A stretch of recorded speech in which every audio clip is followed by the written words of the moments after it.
The Atlanta Falcons finished the 2024 season second in the NFC South.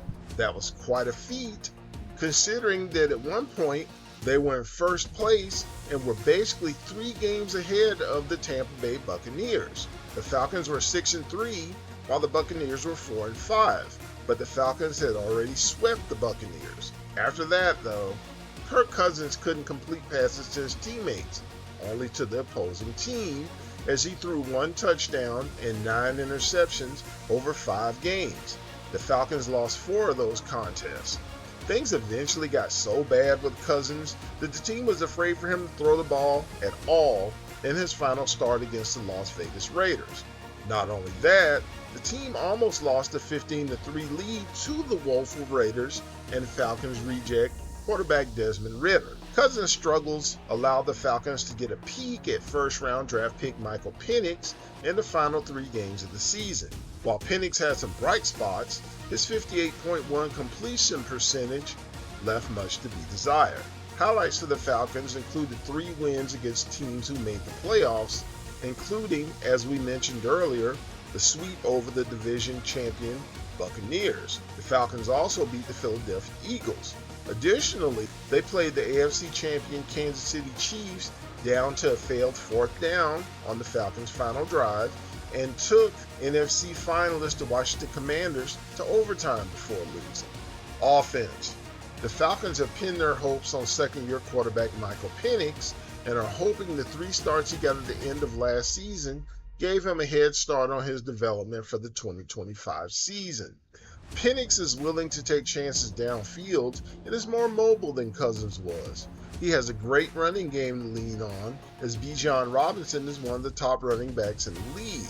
He also caught 61 passes on top of his 304 carries. Robinson is backed up by Tyler Algier, who rushed for 1,000 yards as a rookie prior to Bijan's arrival. Wide receiver Drake London had the best season of his career in 2024, with highs in receptions, yards, and touchdowns. Darnell Mooney is expected to provide support as the number 2 receiver. The team also needs tight end Kyle Pitts to show the talent that prompted them to draft him number 4 overall. This is a contract year for Pitts, so I guarantee you he will not miss any games, and he also will probably have the best season of his career. The Falcons' offensive line has 3-time All-Pro and Pro Bowler Chris Lindstrom at guard. Defense.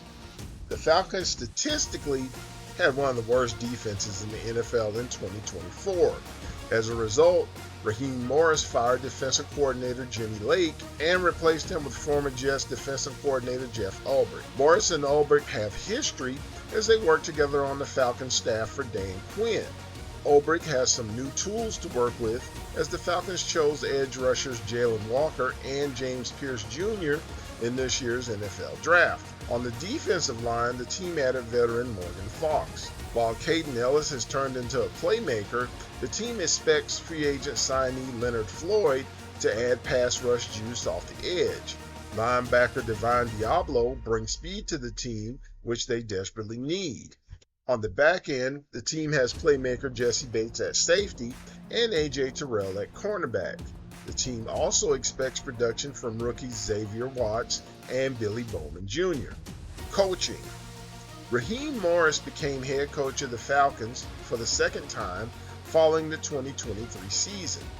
Morris previously served as the interim coach of the Falcons in 2020 after the firing of then head coach Dan Quinn. Raheem also served as the head coach of the Tampa Bay Buccaneers from 2009 to 2011. After inheriting a 7-win team from Arthur Smith, Morris led the Falcons to 8 wins in 2024. 2025 will be his chance to prove that he was the right choice as the head coach. However, if the Falcons struggle, 2025 could be Morris's last full season as leader of the Falcons. We're going to take a time out from our story to ask you to like, subscribe, share, comment, hit that notification bell, and repeat when it comes to our videos. Now, back to our story. Front office. Terry Fontenot, after 18 seasons with the rival New Orleans Saints, was named the GM of the Atlanta Falcons following the 2020 season. Based on some of his decisions, some Falcons fans might wonder if he still works for the Saints. On the other hand, he's made some good moves as well. Let's check out his track record. Fontenot's very first pick as GM was perhaps his worst. With the number 4 overall pick in 2020, he chose tight end Kyle Pitts.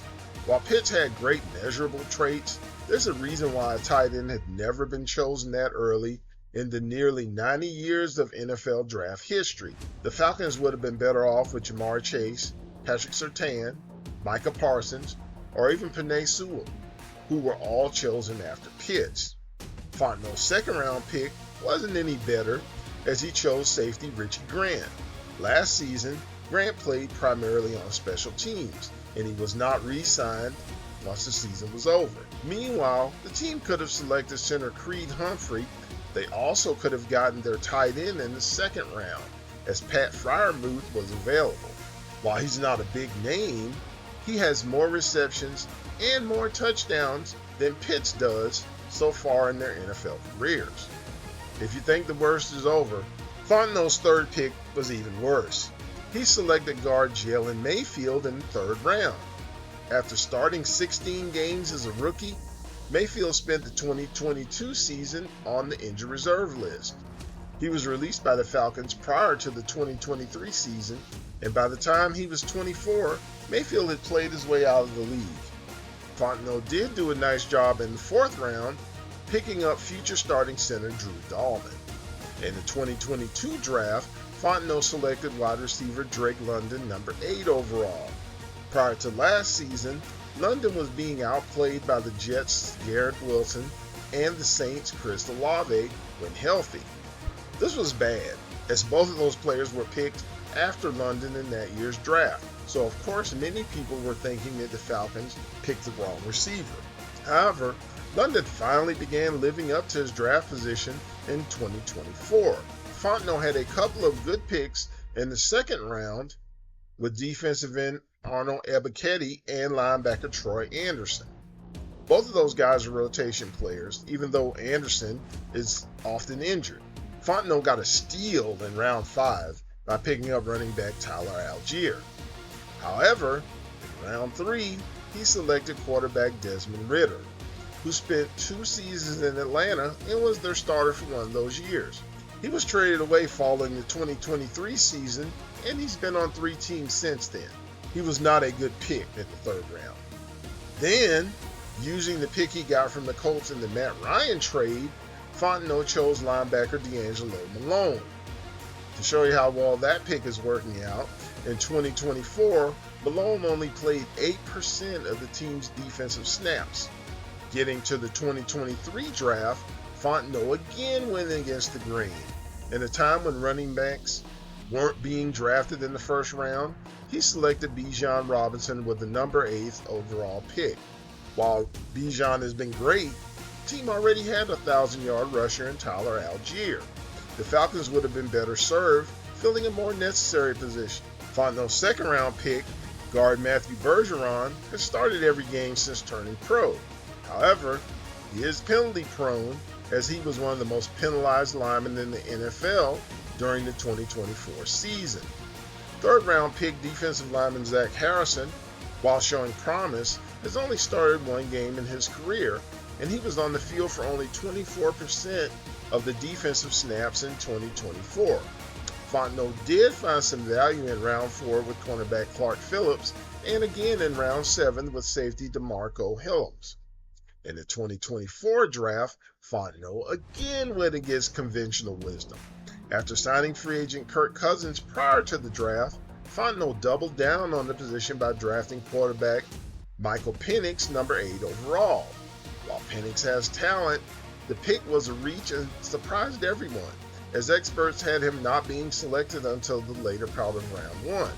Plus, the team already had Cousins and could have used the pick to fill another hole on their roster. The move might eventually work out, but right now it's looking kind of suspect. Both their second-round pick and their third-round pick wound up on injured reserve. Regarding Fontenot's free agent signings, he's made some good moves. In 2021, he signed Cordero Patterson, who would turn out to be a great value. Patterson was a key player as a runner, a receiver, and as a return man for the Falcons.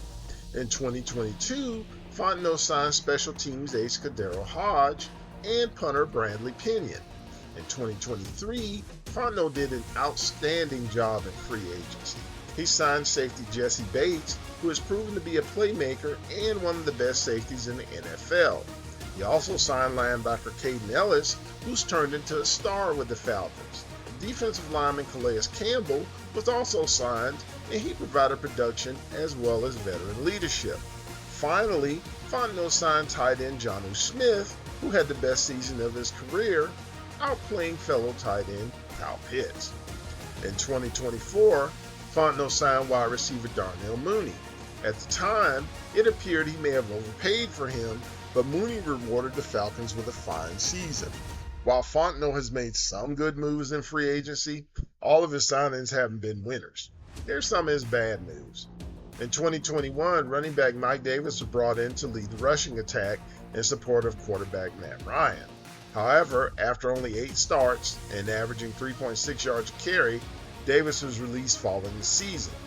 Prior to the 2022 season, Fontenot signed quarterback Marcus Mariota, who was seen as a good fit due to his relationship with then head coach Arthur Smith and his dual threat ability. Unfortunately for the Falcons, Mariota only brought his running ability with him, and he was awful as a passer. He also tapped out toward the end of the season, electing to go on IR and leaving the team after he found out he had lost his job. He was released after only 1 season. In the 2023 season, Fontenot signed quarterback Heineke, who was brought in to back up starter Desmond Ridder. Ridder was so bad that Heineke was pressed into starting 4 games. Didn't go well, and Heineke was traded prior to the start of the next season. In 2024, what started out as a good signing, Kirk Cousins, turned into a bad one after Fontenot drafted Michael Penix. Additionally, Cousins' play in the second half of the season further soured the signing. This is a make-or-break year for Fontenot. The Falcons have to either have double-digit wins, make the playoffs, or at least win a playoff game in order for him to come back in the 2026 season. Prediction. This is a good news, bad news scenario. The good news is the Falcons will have their first winning season since 2017 with a 10-7 record, which will be good for second place in the division. The bad news is, due to a tiebreaker, they'll narrowly miss making the playoffs. Despite that, their performance will be good enough to get GM Terry Fontenot a contract extension. How do you think the Atlanta Falcons will do this season? Will they make or miss the playoffs? Will Terry Fontenot be fired if the team doesn't do well? Let us know what you think in the comments. Thank you all for checking out our video. We appreciate you spending time with us. We'll be coming out with our review and preview of the Baltimore Ravens in our next video, so come back and check us out. Thanks again, and see you soon.